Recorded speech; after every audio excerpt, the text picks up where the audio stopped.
Welcome to Manager Tools. This is Kate. And this is Sarah. Today's cast, Building Your Bench, part 1 of 2. The questions this cast answers are, how can I speed up my hiring process? How can I improve the quality of the candidates I see? And where should I look for new hires? If you want answers to these questions and more, keep listening. We're coming to Chicago. July 8th through 10th, we will be in Chicago. We're hosting an EHM, EMC, and ECC event, which includes effective hiring, management, and communications trainings. If you're in the area or just in the Midwest, it's an opportunity to learn the next steps to being a more effective professional, better hiring, management, and communication. And you can meet some other professionals from the area. We love coming to Chicago, and we'd really love to see you there too. Sign up at manager-tools.com/training. Too many managers rely on human resources to bring them candidates for their hiring needs. It seems like we're kind of on an HR kick lately. And we're talking more today about human resources and their impact on the organization, their support function of you. HR is a necessary part of sourcing candidates, and it's important to work with them. But there's often a disconnect because they don't know your work needs nearly as well as you do, and effective managers build a bench of possible candidates so that they can hire from their own bench, that is, people that they already know, not just relying on the candidates who applied, whenever they can. I love to do podcasts about hiring and interviewing, and this one is exciting, partially, I think, because it helps people understand why it's important to have, kind of a group of people that you think about when it's time to hire. And we've all been through it. You get the authority to hire. You wait for HR to send the resumes so you can scan them and shift through the paper. It's such a standard process that new managers often just assume that this is how it's done. And maybe that means to you that you're not allowed to do it differently. It even might be, in your experience, such a standard thing that far too many new managers end up learning an incorrect principle from it, which is that HR is in charge of hiring. But that's not accurate.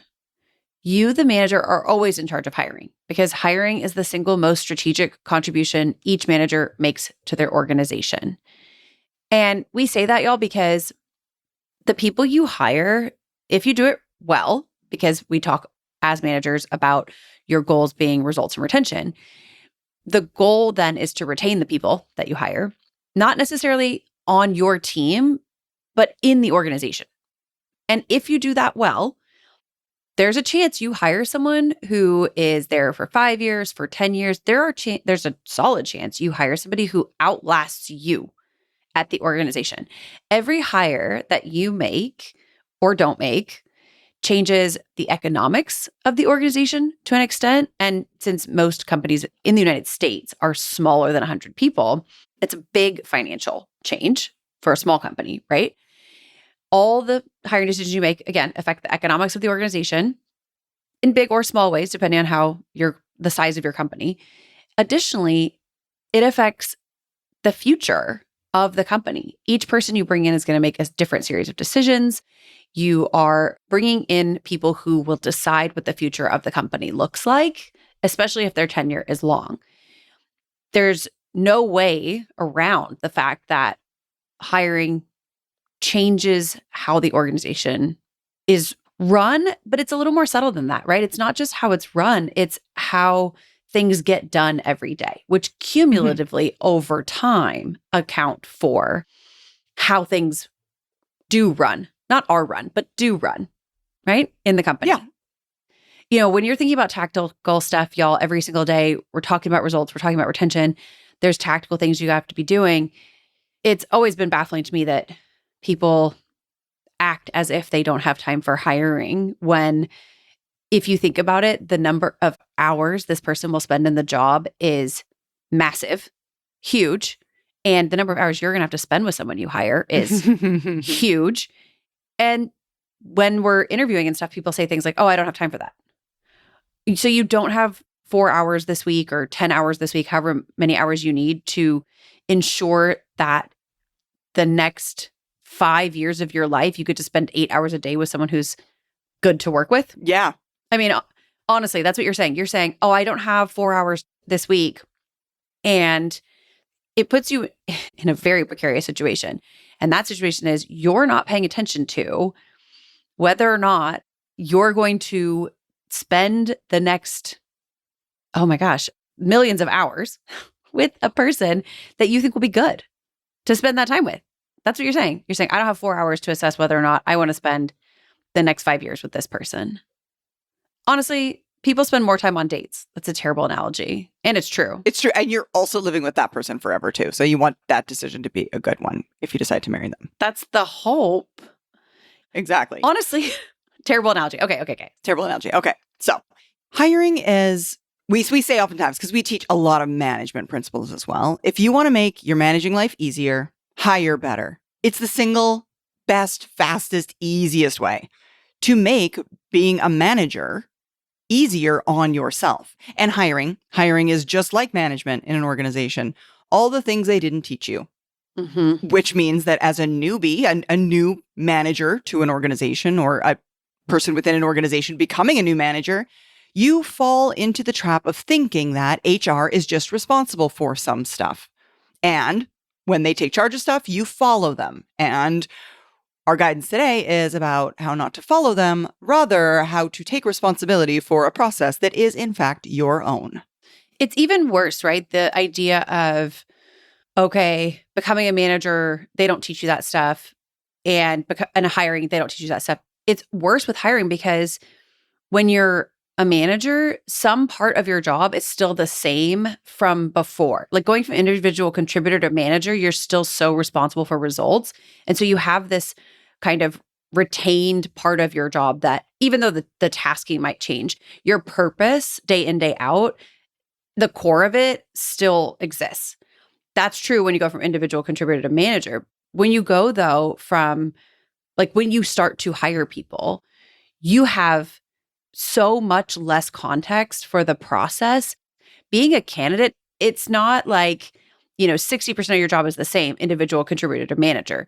Okay, 5% of it is the same going from candidate to hiring manager.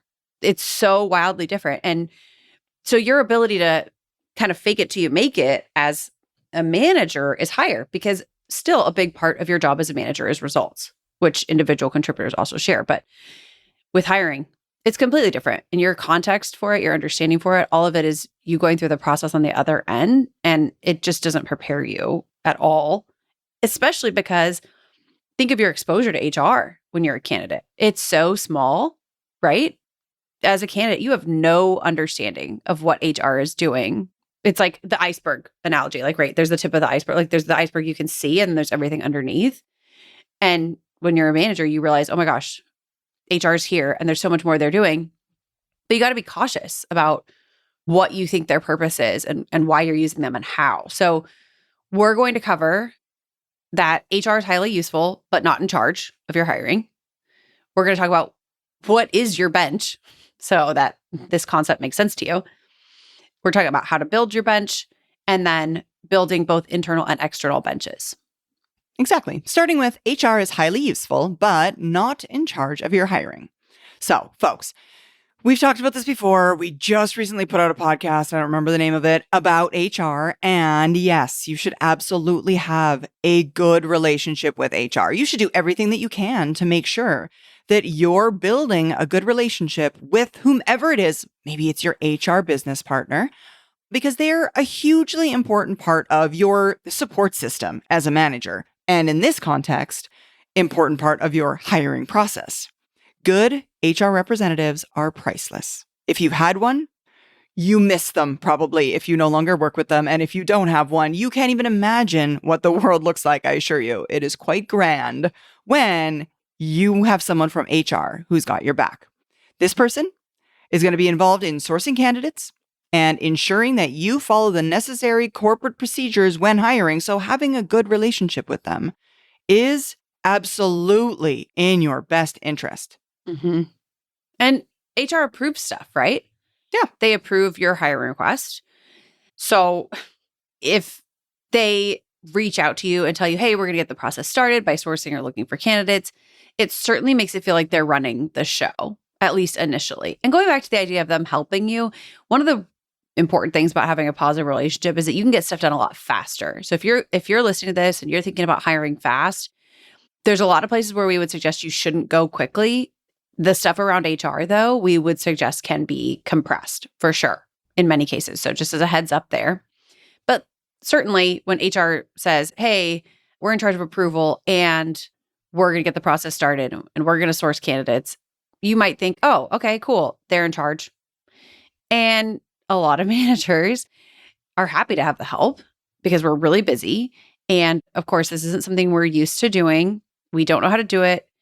I don't know how you feel, Sarah. My experience with something that I don't do often is hard to even just get started. Absolutely.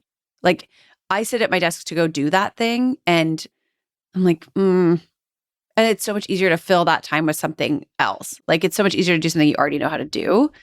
Just the difference of just getting started is hard. Yeah, so it's the eat the frog rule. Folks, if you're not yeah. familiar with the eat the frog rule, we talked about that in a recent podcast as it pertains to doing the big things before you do your email. Right. I find though that too, like my brain actually struggles to engage with stuff that I do less often, right? It's almost like it's writer's block, right? When there's a blank page in front of you, it's the blank page. It's like, oh my gosh, this is harder for me. So yeah, we understand that you want support and you want HR involved, but it's kind of ironic. You probably started your request weeks ago based on pretty immediate need. You're already behind in filling the need, if that's the case. But then HR says, hey, you're approved to hire and we'll send you some candidates. Suddenly, even though you felt there was pressure and you felt like you were behind, you go into like waiting mode. Mm-hmm. And now you're slowing the process yourself, right? It's been a month, it's been months ago, maybe. And now you're in passive mode. You're not taking action. You're just waiting for HR. You're waiting for candidates. Here's the thing. You could be already identifying candidates. You don't have to wait for HR. There's nothing that says that the only candidates come from HR at all. And there's nothing that says that you can't be working in parallel to HR. Exactly. Identifying candidates. Exactly. Again, to our point earlier, if you're not familiar with this process, if this is new to you, if you're inexperienced, it would be perfectly logical, why wouldn't it, for you to draw the conclusion that HR somehow runs the process. I mean, they seem to be the ones that are involved in the early stages with approvals and beginning the work, if you will.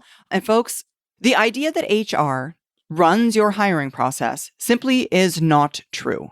You, the manager, are always in charge of the hiring you do. Yes, absolutely, of course. Corporate HR has responsibility for the overall process. Yes, of course. HR plays a huge role in including sourcing that is right alongside with what you're doing. But when it comes to your actual hiring, the bringing of a new person into your team, you must own it. And starting out by waiting and sitting passively and turning over sourcing of new candidates to HR is not owning your hiring process. It's relinquishing all the control you have in something that is incredibly important to you. So if you're wondering, why is this incredibly important to me? I mean, I feel like we've talked about many of these things before, but whomever you hire is going to come work for you. You. They're not going to work for HR. They work for you. Manager, you're the one who knows your team best. You're the one that knows the job best. You're the one that understands the skills required, the new skills that'll be required in a year, because all of our organizations, all of our teams, what we do is changing all the time. And again, you're the one who's going to suffer if the process takes too long and you don't have anybody to support the other people on your team who are already working too much. You're the ones who suffers if the person that you bring into the organization is not a high quality hire. And ultimately, you're the one that's going to have to manage this person. No one else will do that for you. So relinquishing your control over a process that is so important to you, that you know so much better than anyone else, is just, it's ludicrous. It really is. Think about how many hours you're going to have to spend in meetings with this person in a week. I mean, you're going to hire someone and then, or you're going to like let somebody else be in charge of how you spend 6 hours of your day. Even just things like small things, like, is this person going to be on time to meetings? Or are you going to have to suffer every single Wednesday when they're late to the staff meeting? Yeah. Like, this person shows up to an interview late and you think you're going to hire them. Let me tell you something. You're going to have to live with that person being late to every single staff meeting for the next 5 years.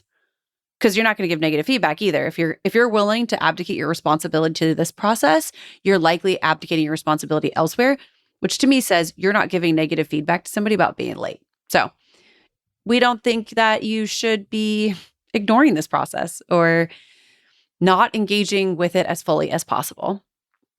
HR does play an important role. You're ultimately responsible. And being responsible is not best handled by waiting or being passive or sitting back and letting somebody else bring you information or not being really heavily involved in the process. So we're here to tell you, you're responsible for your own hiring. And that should be good news to you, because what it means is somebody else isn't in control of how you're going to spend all your days with these people. And especially if you're in the office, right? I mean, if you're remote, it's a little bit of a buffer, but man, you're responsible for your own hiring. Now you know. Hiring includes sourcing. So, hey, you need your own source mechanism. You heard it from us first. You need your own source mechanism, and that's what we call your bench. Want to communicate more effectively at work and at home? The Manager Tools Disc Assessment gives you the secrets to doing just that. In 20 minutes, you'll answer 32 questions and receive a personalized report. And 5 minutes later, you'll be ready to start putting what you learned into practice. Learn more at manager-tools.com/MTDisc. Folks, your bench is a group of people not presently working for you, but whom you would definitely consider hiring. And they can be anyone. They can be a friend from school. They can be a person you used to work with. They can be someone who is a peer on another team in your company. They could be, a work colleague from years ago that you have stayed in touch with, a person you met at a conference. They can even be a family member. It can be somebody who's a level below you or below the positions that you hire for, meaning that if you did hire them, it would mean a promotion for them. It could mean someone in a gaming group, friends that you play with. Anybody that you know can be on your bench. It could be someone that you know now, whom you might not even think of as being on your current bench.